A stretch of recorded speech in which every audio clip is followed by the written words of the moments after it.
हाँ students, good afternoon बेटा। देखिए सॉल्यूशन वाला चैप्टर कर रहे थे हम, यानी विलियन, और उसमें लास्ट क्लास में हमने थोड़ा इसका क्लासिफिकेशन देखा था ना, वर्गीकरण, जिसमें हमने बताया था 4 तरीके से हम इसका क्लासिफिकेशन कर सकते हैं। विलियन को 4 आधार पर हम बांटते हैं ना, ठीक है, जिसमें से हमने 2 टाइप्स पढ़ लिए थे। ठीक, चैप्टर का नाम है बेटा सॉल्यूशन, यानी विलियन, विलियन है ना।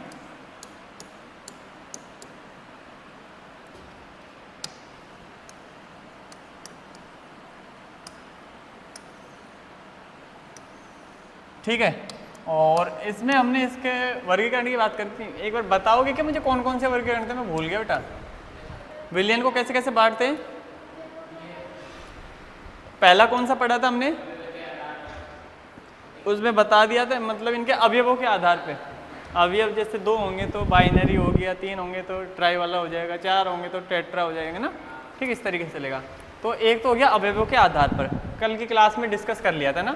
पहला पॉइंट था वो था अवयवों के आधार पर। ठीक है, सेकंड पॉइंट कौन सा था? है ना, भौतिक अवस्था। और भौतिक अवस्था के आधार पर हमने बताया था कि विलयन की भौतिक अवस्था विलायक पर डिपेंड करती है, जैसा विलायक वैसा विलयन, है ना। इसमें आपको टोटल 9 केस बताए थे।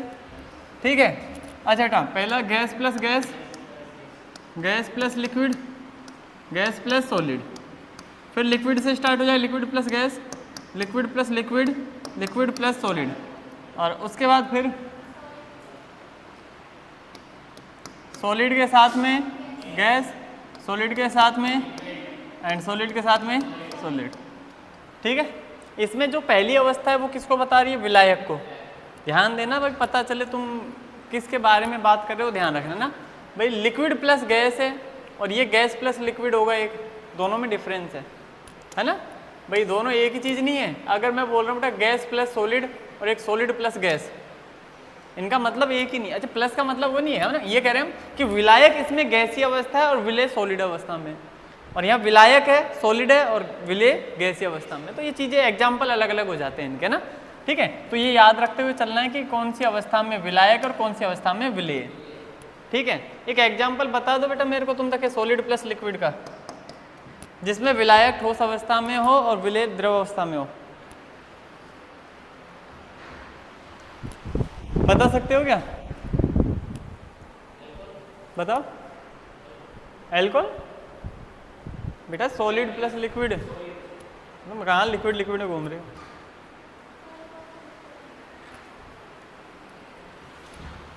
अमलगम वाला बताया था। अमलगम में क्या होता है? एक तो धातु होगी, धातु जो भी होगी वो ठोस अवस्था में होगी, और दूसरा जो होगा वो मरकरी होगा जो लिक्विड अवस्था में होगी। ठीक है, एग्जाम्पल्स याद रखना है इनके भाई। चलिए, अब इसके बाद में क्या था बेटा, देखो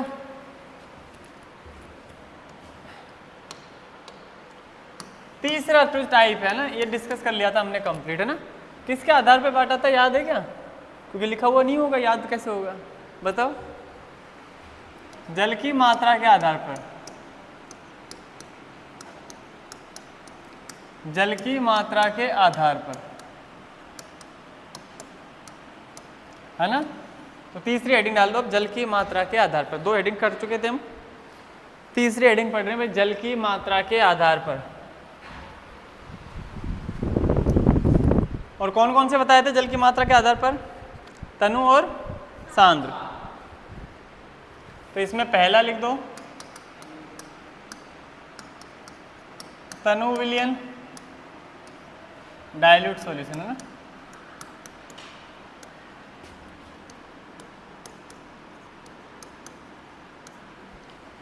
तनु विलयन लिखो। इसमें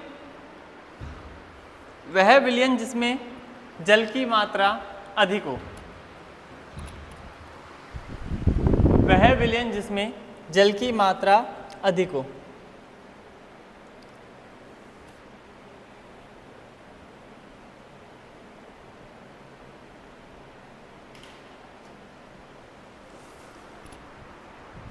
सही है।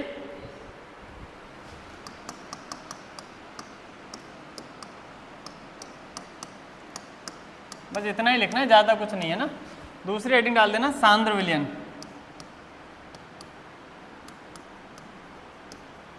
कंसंट्रेट सॉल्यूशन,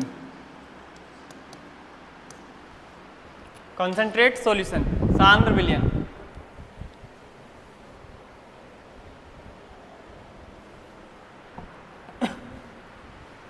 तो इसमें जल की मात्रा क्या होगी? कम होगी। तो बस वैसे लिख दो, वह विलयन जिसमें जल की मात्रा कम हो, वह विलयन जिसमें जल की मात्रा कम हो।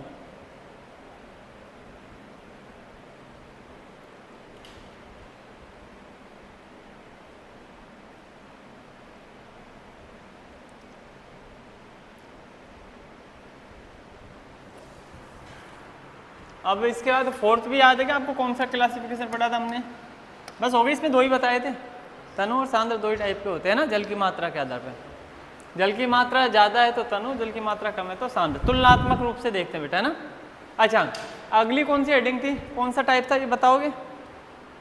विलेयता के आधार पर, टाइप्स ऑफ सॉल्युबिलिटी है ना, अकॉर्डिंग टू विलेयता के आधार पर, विलेयता।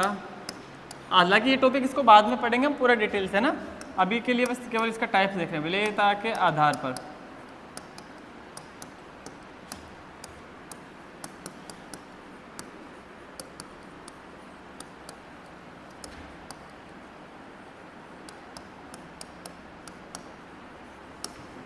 अकॉर्डिंग टू सॉल्युबिलिटी ना। देखो बेटा, विलेयता के आधार पर बात करें तो विलेयता के आधार पर कौन कौन से बात बताए थे, याद है क्या? संतृप्त, असंतृप्त, असंतृप्त और तीसरा अति संतृप्त। संतृप्त कौन सा था, किसको बोला था बेटा हमने संतृप्त?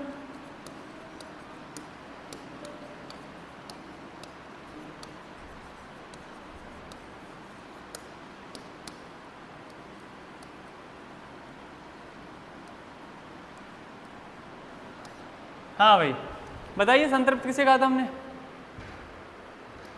है याद? अरे विलेय को घोलते गए, विलेय की अधिकतम मात्रा घुल जाएगी विलयन के, विलायक के अंदर, है ना। कोई भी ऐसा विलयन जिसमें विलायक के अंदर विलेय की अधिकतम मात्रा घुली हुई हो, वही क्या कहलाता है? संतृप्त। असंतृप्त में क्या कहेंगे भाई? जितनी आपको विलेय की मात्रा, यानी असंतृप्त को अगर मैं इनडायरेक्ट वे में कहूँ तो ऐसा कह सकता हूँ कि विलेय को और मात्रा घोल सकते हैं, है ना, ठीक है। मतलब उसको संतृप्त बनाने के लिए जितनी मात्रा है उससे कम मात्रा घुली हुई है विलेय की।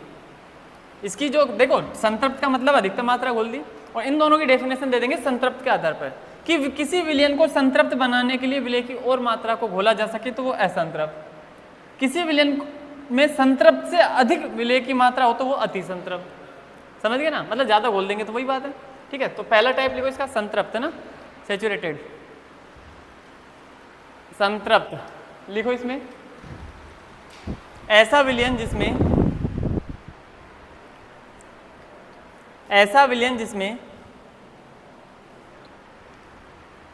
विलायक के अंदर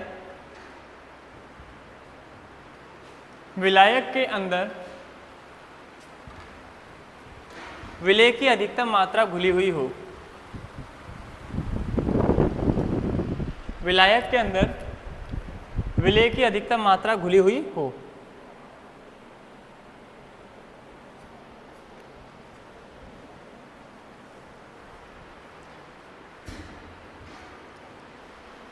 सेकंड लिखो असंतृप्त विलयन, अनसैचुरेटेड सॉल्यूशन, असंतृप्त यानी अनसैचुरेटेड, अनसैचुरेटेड है ना, असंतृप्त विलयन लिखो इसमें। ऐसा विलयन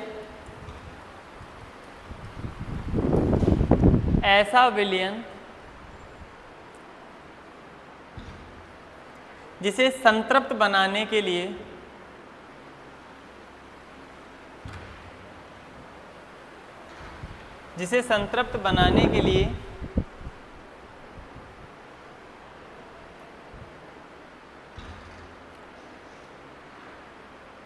विलेय को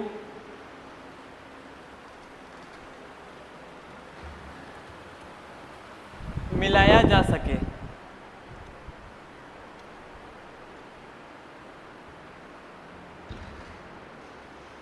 विलेय को मिलाया जा सके, अर्थात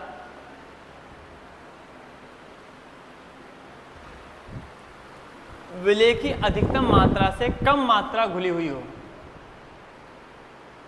अर्थात विलेय की अधिकतम मात्रा से कम मात्रा घुली हुई हो।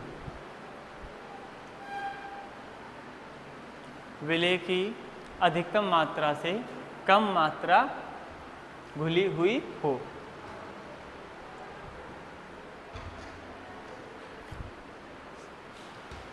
तीसरी हेडिंग डालो, अति संतृप्त विलयन, सुपर सैचुरेटेड सॉल्यूशन। अति संतृप्त विलयन, सुपर सैचुरेटेड सॉल्यूशन।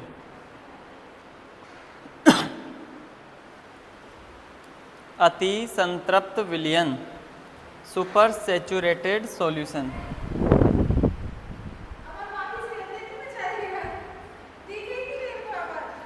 अति संतृप्त विलयन, सुपर सैचुरेटेड सॉल्यूशन। लिखिए, ऐसा विलयन जिसमें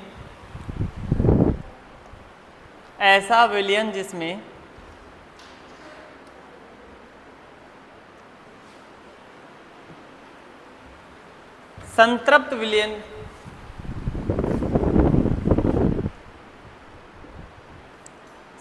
विलयन से अधिक विलेय की मात्रा घुली हुई हो।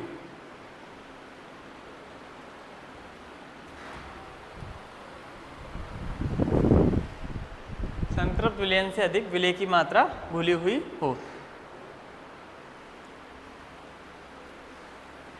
तो ये टाइप्स थे बेटा इसके कुछ, संतृप्त, असंतृप्त और अति संतृप्त, है ना। बस ठीक है, जस्ट फॉर नॉलेज आपको पता होना चाहिए। हालांकि ऐसा नहीं है कि एग्जाम में इनमें से क्वेश्चन पूछे जाते हैं, पर कहीं भी लैंग्वेज आ जाए संतृप्त असंतृप्त का मतलब पता होना चाहिए। स्पेशली फॉर संतृप्त के लिए, सैचुरेटेड के लिए बात कर ले तो ये पता होना ही चाहिए कि विलेय की जितनी मैक्सिमम मात्रा उसमें घोल सकते हैं, घोल दो, वो मात्रा होगी ना। क्योंकि आगे हम जो पढ़ेंगे विलेयता, उसके अंदर इसका बार बार यूज आएगा।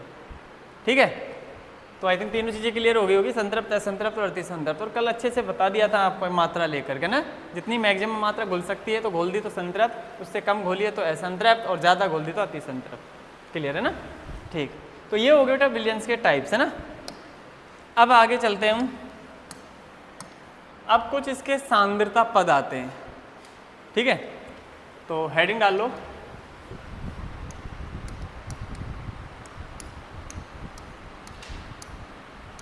सांद्रता पद।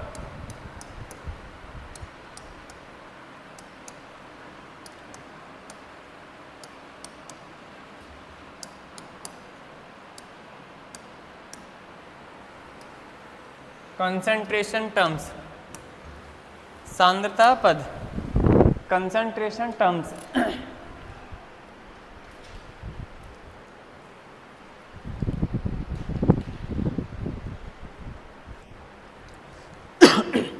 देखो बेटा, सबसे पहले कुछ छोटी छोटी 2-3 डेफिनेशंस देंगे आपको, है ना। अरे तुम्हें विलेय और विलायक बता दिया था क्या होता है, उनकी डेफिनेशन नहीं लिखवाई ना मैंने।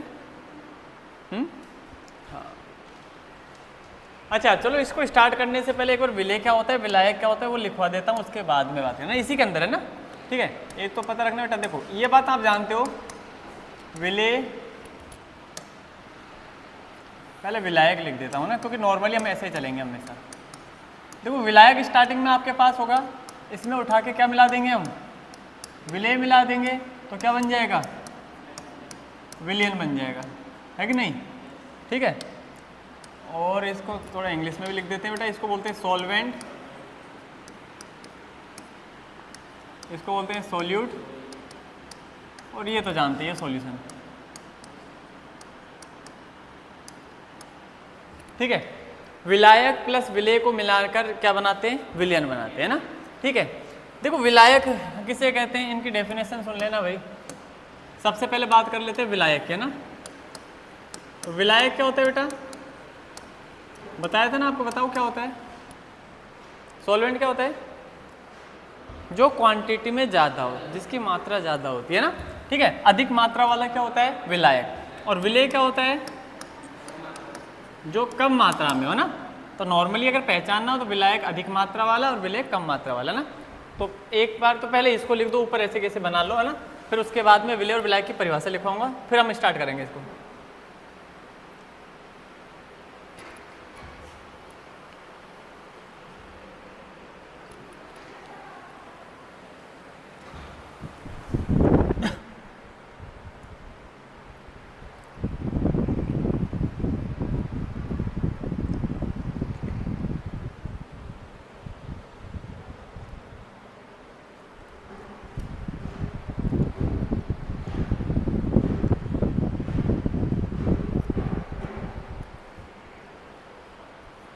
लिख दिया?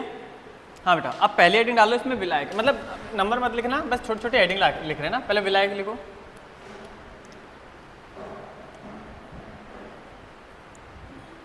लिखो, विलयन में जिस अवयव की मात्रा अधिक होती है, विलयन में जिस अवयव की मात्रा अधिक होती है, जिस अवयव की मात्रा अधिक होती है उसे विलायक कहते हैं।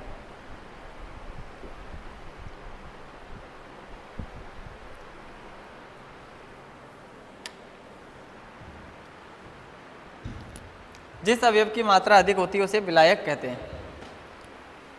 लिख लिया? और विलय लिखो, विलयन में जिस अवयव की मात्रा कम होती है उसे विलेय कहते हैं ना, सॉल्यूट। जिस अवयव की मात्रा कम होती है उसे विलेय कहते हैं।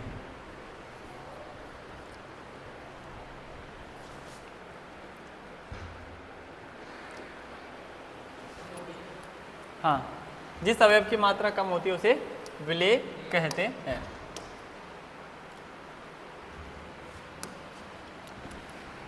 हाँ भाई, अब सांद्रता पद स्टार्ट करते हैं ना। भाई थोड़ा सा बेसिक पता होना चाहिए, विलेय क्या है विलायक क्या है ना, दोनों को मिलाने पर क्या बनता है, विलयन बनता है। ठीक है, अब सुनो बेटा, ध्यान से सुनना, देखो इस चीज को। सबसे पहले आता है इसमें द्रव्यमान प्रतिशत,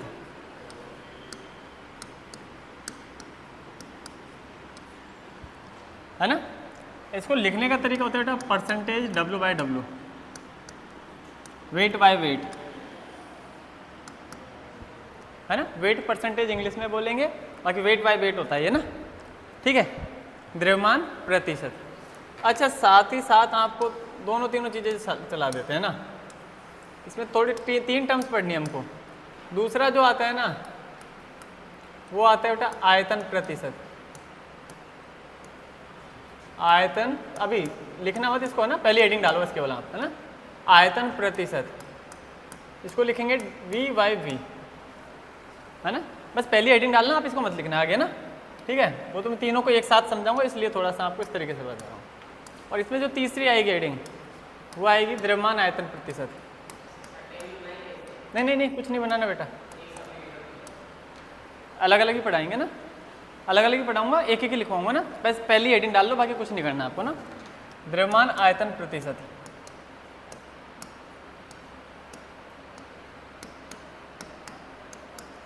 द्रव्यमान आयतन प्रतिशत, है ना। इसको लिखने का तरीका रहेगा बेटा, सुनो ध्यान से। W by W, V by V, पहले द्रव्यमान आएगा तो W, फिर आयतन आएगा तो V, वेट बाई वॉल्यूम, है ना। ठीक है, weight by wait, volume by volume, weight by volume. ठीक है, पहला है द्रव्यमान प्रतिशत, दूसरा आयतन प्रतिशत, तीसरा द्रव्यमान आयतन प्रतिशत। तीनों को थोड़ा ध्यान से समझते हैं, यहीं से स्टार्ट कर देते हैं। देखो, हाँ भाई सुनिएगा ना। द्रव्यमान प्रतिशत की बात करें बेटा, ये कैसे कैलकुलेट होता है, सुनो। लिखने का तरीका यही रहेगा, परसेंटेज W बाई W, है ना। इसको लिखने का तरीका ये रहता है, सुनो ध्यान से, कि जिस अवयव की आप बात कर रहे हो ना, उस अवयव का देखो W बाई W, ऊपर भी वेट आएगा, डिवाइड के नीचे भी वेट आएगा, और परसेंटेज के लिए गुणा 100 कर देंगे, है ना। तो किसी एक अवयव का द्रव्यमान, वेट मतलब द्रव्यमान, किसी भी एक का, विलेय का या विलायक का, डिवाइडेड बाय टोटल विलयन का द्रव्यमान। जो विलयन है ना पूरा, वो टोटल का आएगा ना, विलयन का द्रव्यमान। तो विलयन का मतलब कुल ही आ गया, विलेय प्लस विलायक। और परसेंटेज के लिए गुणा बाय 100। समझ में आई बात? इसको कैसे लिखूंगा? V बाई बी, है ना, मतलब अवयव का आयतन, ठीक है, किसी एक अवयव का आयतन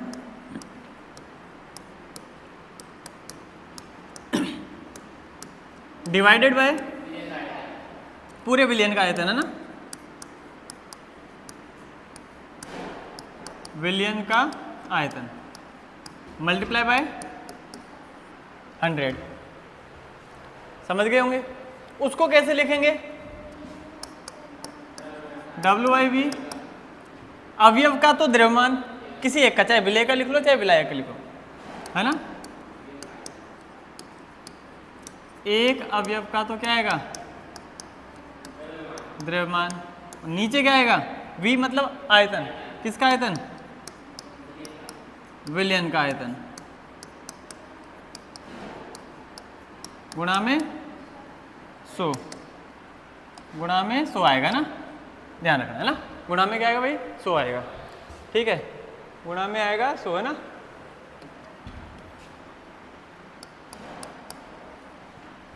क्लियर हुई क्या बात? तीनों फॉर्मूले समझ में आ गए, है ना।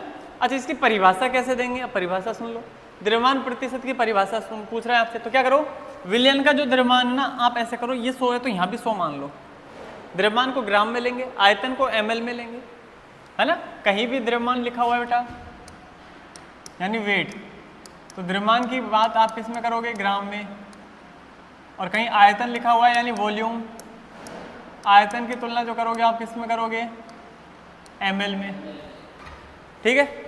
अच्छा, तो ऐसा करते हैं बेटा, इसको 100 मान लेते हैं। अगर विलयन का द्रव्यमान 100 ग्राम है, द्रव्यमान है तो ग्राम, तो 100 से तो 100 कट जाएगा, ऊपर क्या रह जाएगा? उस अवयव का जो द्रव्यमान रहेगा वही उसका द्रव्यमान प्रतिशत निकल के आ जाएगा। भाई क्या हुआ बेटा, इसको मैं 100 मान लूँ तो 100 से 100 कट गया, तो एक अवयव का जो द्रव्यमान है वही किसके बराबर आ गया? W बाई W, यानी द्रव्यमान प्रतिशत के। तो इसकी परिभाषा ऐसे देंगे, 100 ग्राम विलयन में किसी एक अवयव का द्रव्यमान ही उसका द्रव्यमान प्रतिशत कहलाता है। जो अवयव होगा उसका द्रव्यमान ही उसका क्या कहलाएगा? द्रव्यमान प्रतिशत। पर विलयन कितना होना चाहिए? 100 ग्राम। चलो इसमें विलयन का आयतन है तो आयतन कितना लेंगे? 100 ml, ml में, है ना, ठीक है। तो इसकी परिभाषा वैसी हो जाएगी, किसी, अच्छा, 100 ml विलयन में, ये जो विलयन है वो कितना लेना पड़ेगा? 100 ml, तो 100 से 100 कट जाएगा, 100 ml विलयन में उपस्थित किसी एक अवयव का आयतन ही उसका आयतन प्रतिशत कहलाता है। सही है। इसकी परिभाषा क्या दोगे? आयतन लेना है तो ml में बात करोगे। 100 ml विलयन में उपस्थित किसी एक अवयव का द्रव्यमान उसका द्रव्यमान आयतन प्रतिशत कहलाता है। आई थिंक समझ में आ गया होगा, फॉर्मूला याद है तो सब चीजें वैसे ही क्लियर हो जाएगी इसमें ना, कोई दिक्कत है नहीं है ना। अच्छा, साथ ही बताओ इनकी यूनिट्स क्या क्या होगी बेटा? इस मतलब मात्रक की बात कर रहा हूँ, यूनिट क्या ना। देखो, ऊपर ग्राम द्रव्यमान, नीचे ग्राम, ग्राम से ग्राम कट गया, कुछ बचेगा क्या? नहीं, है ना, यूनिट लेस होता है भैया। कैसा होता है ये? कोई यूनिट नहीं होती, समझ गए ना। अच्छा, मात्रकहीन राशि है ना। अच्छा, इसका बताओ, आयतन बटा आयतन में क्या होगा? ये भी होगा यूनिट लेस, सही कि नहीं है? अच्छा, इसका बताओ, ये यूनिट लेस नहीं है ना। क्यों?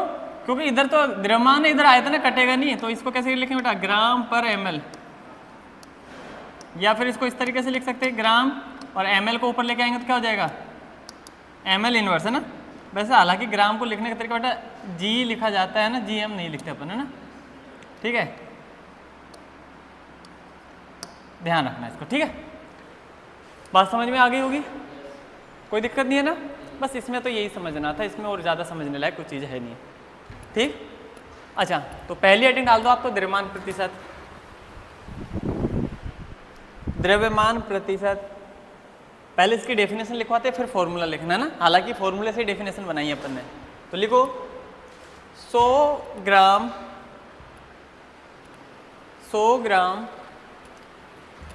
विलयन में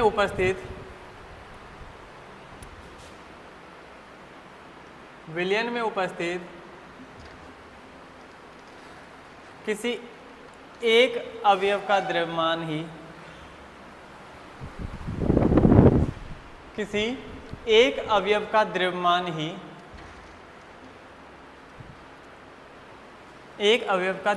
ही उस अवयव का द्रव्यमान प्रतिशत कहलाता है।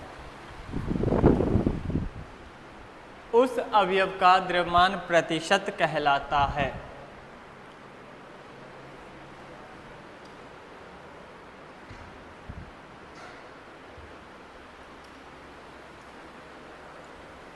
फॉर्मूला लिखो फटाफट ये।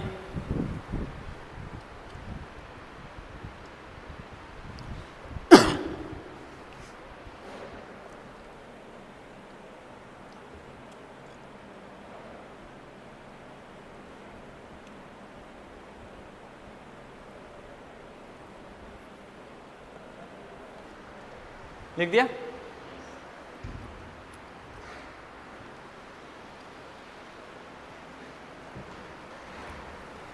और नीचे लिख देना उसमें मात्रक, यह मात्रकहीन राशि है ना, केवल मात्रकहीन लिख देना डायरेक्ट ही।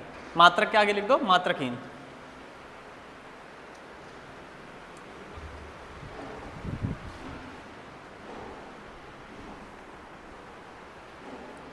मात्रक के आगे लिख देना बेटा मात्रकहीन।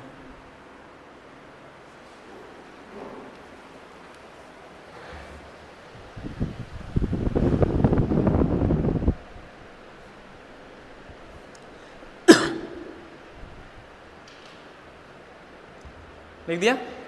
ठीक है, सेकंड हेडिंग डालो, आयतन प्रतिशत। लिखिए भाई, 100 ml विलयन में उपस्थित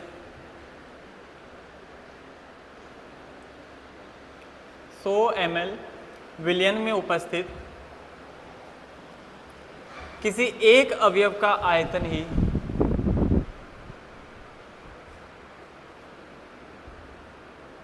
किसी एक अवयव का आयतन ही उस अवयव का आयतन प्रतिशत कहलाता है। उस अवयव का आयतन प्रतिशत कहलाता है।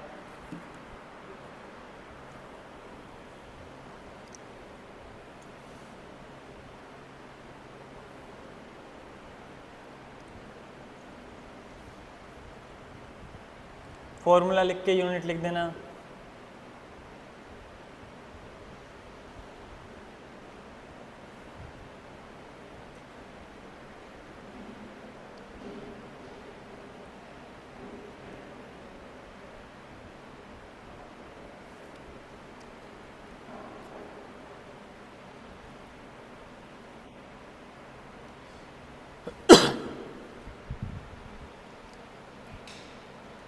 लिख दिया?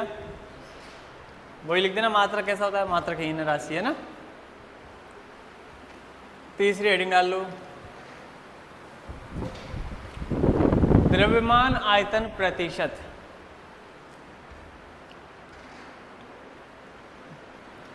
द्रव्यमान आयतन प्रतिशत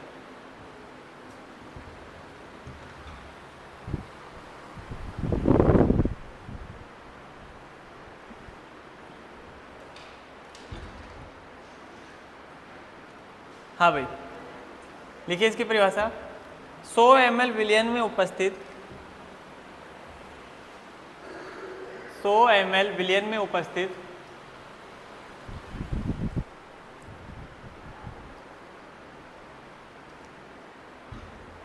किसी एक अवयव का द्रव्यमान ही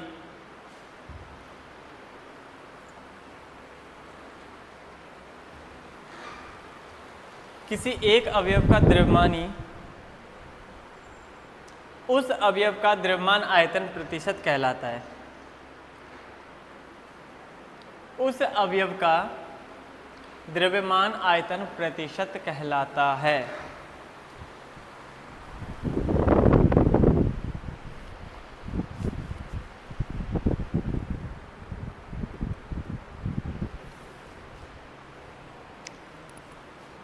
हो गया?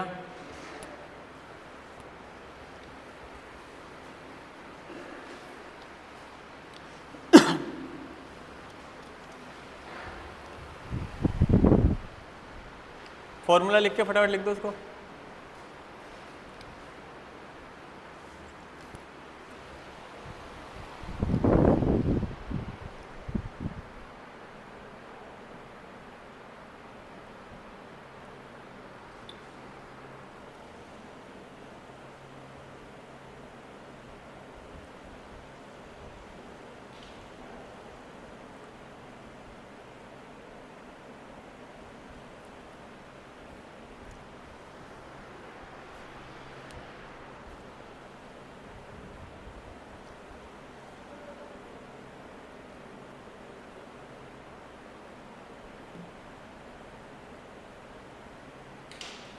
लिख दिया क्या?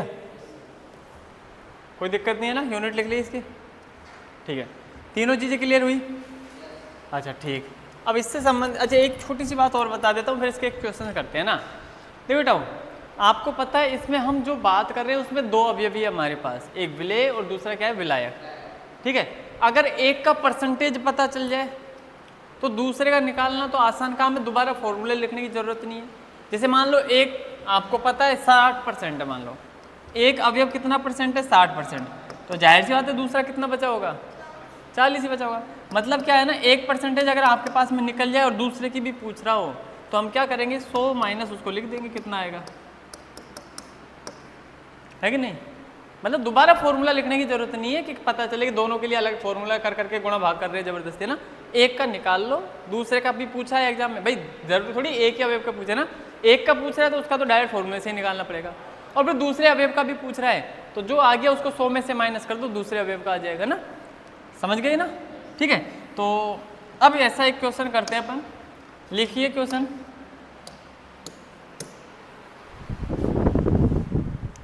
यदि 22 ग्राम बेंजीन में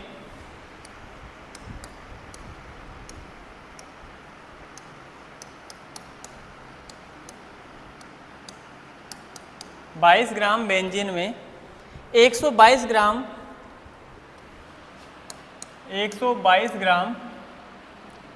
carbon tetra chloride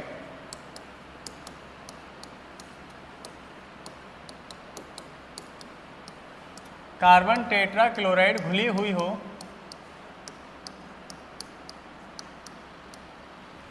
carbon tetra chloride घुली हुई हो, तो बेंजीन व कार्बन टेट्रा क्लोराइड के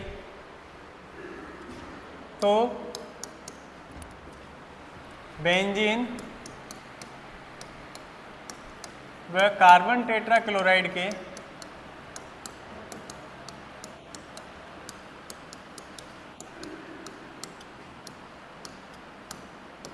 द्रव्यमान प्रतिशत की गणना करो।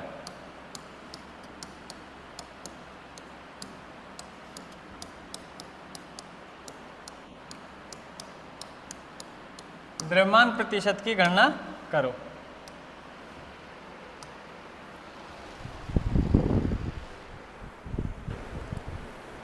ठीक है बेटा, इधर सुनो ना। देखो एक तो बेंजीन है आपके पास में, यानी C6H6, इसका द्रव्यमान दिया हुआ है, वेट ऑफ बेंजीन वो कितना दिया बेटा, 22 ग्राम। दूसरा है कार्बन टेट्राक्लोराइड यानी CCl4 का द्रव्यमान, ये दिया गया कितना, 122 ग्राम। तो बताओ विलयन का कुल द्रव्यमान कितना आएगा,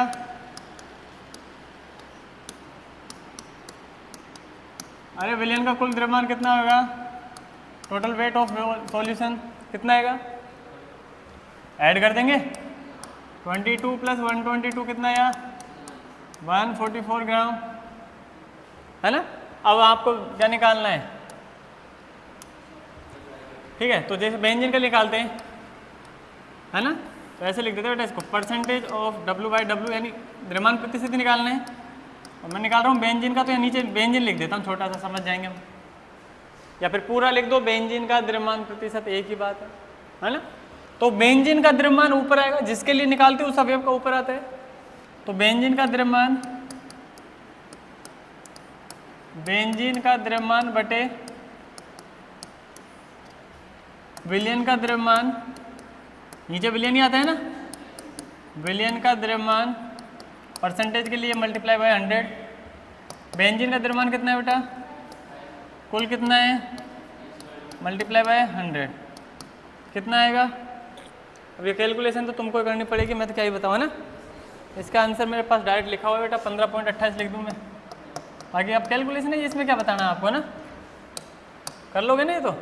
अच्छा ये बेंजीन का आया तो दूसरे का पूछेगा तो कैसे निकालोगे, दूसरा कौन सा है, CCl4 है ना, इसका कैसे निकालोगे, तो 100 में से माइनस कर दोगे इसको, 15.28 को 100 में से माइनस कर देंगे तो ये आ जाएगा, जो भी आएगा ना 84.72 आ रहा है इसको माइनस करने पर, ठीक है। तो आप समझ गए होंगे, अभी बताइए था थोड़ा सा ना।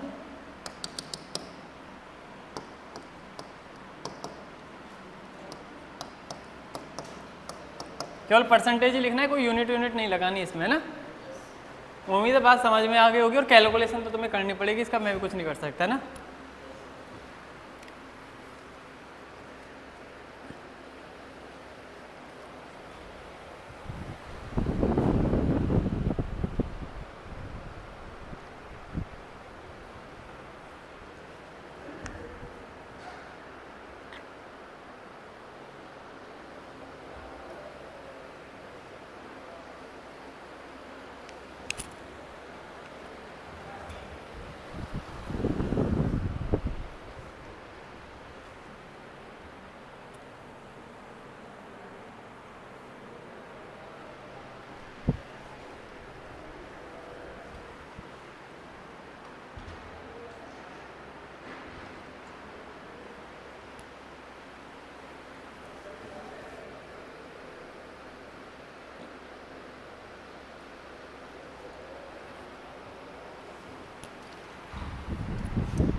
जिस भी कंपोनेंट का आपको परसेंटेज निकालना है, उस कंपोनेंट के लिए मास ऊपर लिखो, वेट ऊपर लिखोगे, टोटल सॉल्यूशन का वेट नीचे आएगा, मल्टीप्लाई बाय 100, है ना। हो गया, कोई दिक्कत नहीं है बेटा, छोटा सा सवाल था, है ना। ठीक है, थोड़ा सा बस ये कैलकुलेशन है वो तुम्हें करनी पड़ेगी, उसका मेरे पास भी कोई वो नहीं उपचार, है ना। करें एक और क्वेश्चन करते हैं ना।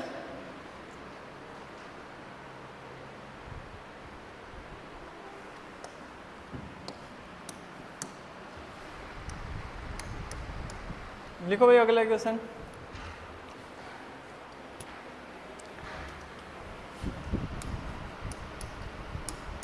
यदि 20 ग्राम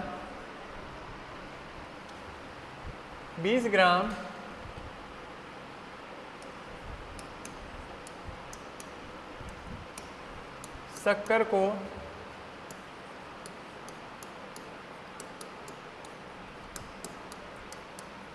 जल में घोलकर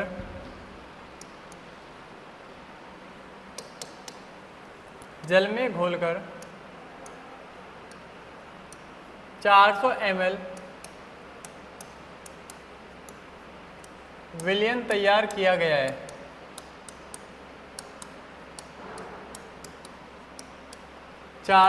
विलयन तैयार किया गया है,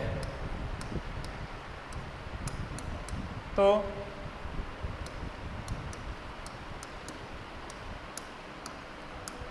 शक्कर तथा जल दोनों के द्रव्यमान आयतन प्रतिशत की गणना कीजिए।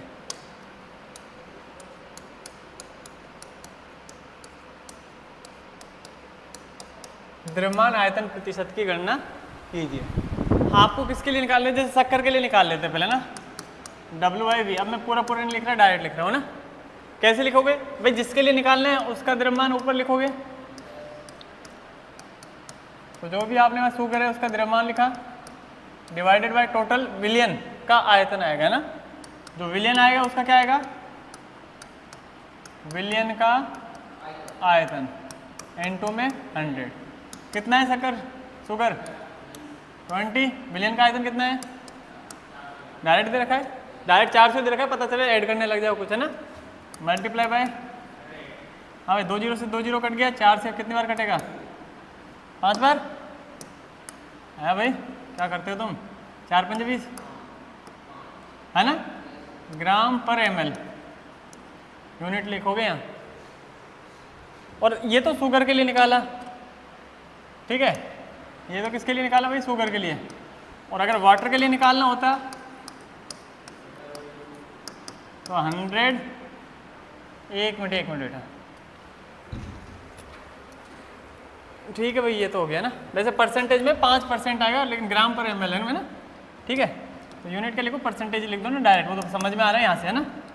ठीक, हाँ भाई कैसे लिखोगे, 100 - 5 कितना हो जाएगा, 95%, सही है ना। ठीक है, तो एक डाटा गिवन हो जाएगा तो दूसरा आप इजीली फाइंड कर सकते हो, उसमें कोई इशू है नहीं।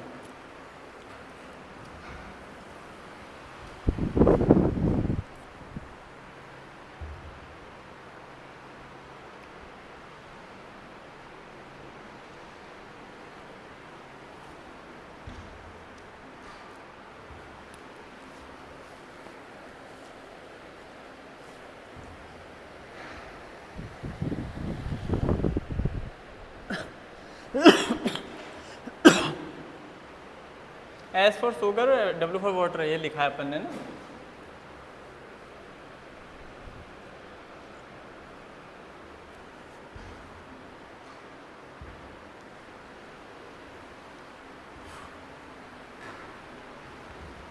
हो गया। एक क्वेश्चन और करवा देते हैं तुम्हें लास्ट ना।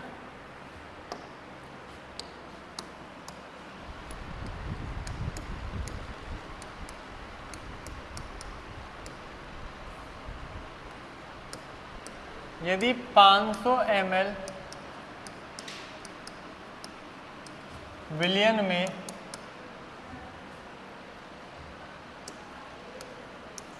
NaCl का आयतन प्रतिशत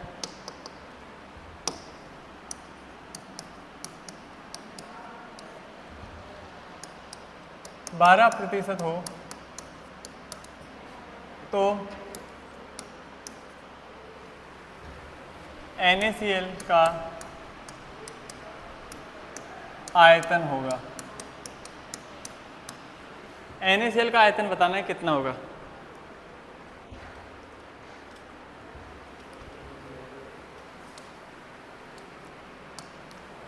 NaCl का आयतन कितना होगा भैया बताना है ना।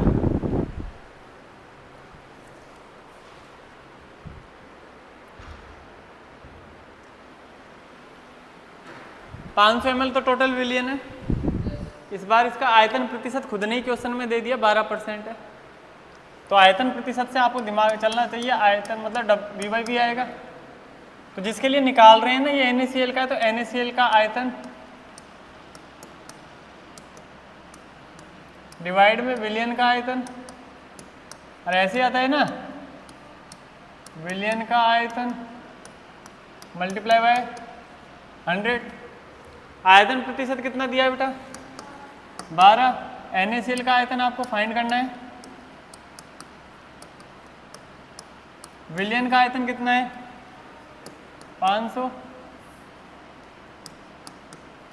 गुणा में, तो समझ में आ ही गया होगा आगे तो, है ना।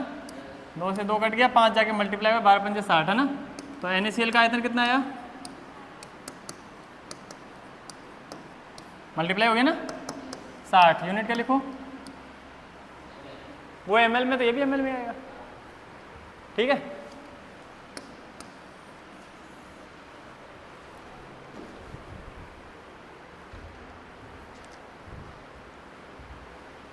उम्मीद है समझ में आया होगा। 3 ही लिखे हैं बेटा अभी तक, है ना। 3 के बारे में थोड़ा थोड़ा डिस्कस कर लिया अपन ने, बाकी अभी इसके 6-7 टर्म्स है टोटल, है ना, सबको डिस्कस करेंगे। ये थोड़ा इजी है, बाकी मोलरता और मोललता उसमें से ज़्यादा क्वेश्चंस में आते हैं ना एग्जाम के अंदर, तो उसको थोड़ा अच्छे से डिस्कस करेंगे एग्जाम के पॉइंट ऑफ व्यू से भी, है ना। हाँ, मोलिलिटी नॉर्मलिटी अपने सिलेबस से हट चुका है, थोड़ा बहुत पढ़ा दूंगा लेकिन फिर भी मैं जस्ट फॉर इन्फॉर्मेशन, है ना। बाकी फॉर्मलता भी पहले हुआ करता था, फॉर्मेलिटी जो तो कतई हट गया है ना, तो उससे दूर दूर तक की कोई लिंक नहीं है। और नॉर्मलता भी हट गया है, लेकिन उसको भी थोड़ा बहुत बताऊंगा, है ना। ठीक है बेटा, तो चलिए आज की क्लास हम यहीं समाप्त करते हैं, कल की क्लास में कंटिन्यू करेंगे आगे, है ना। Okay, thank you.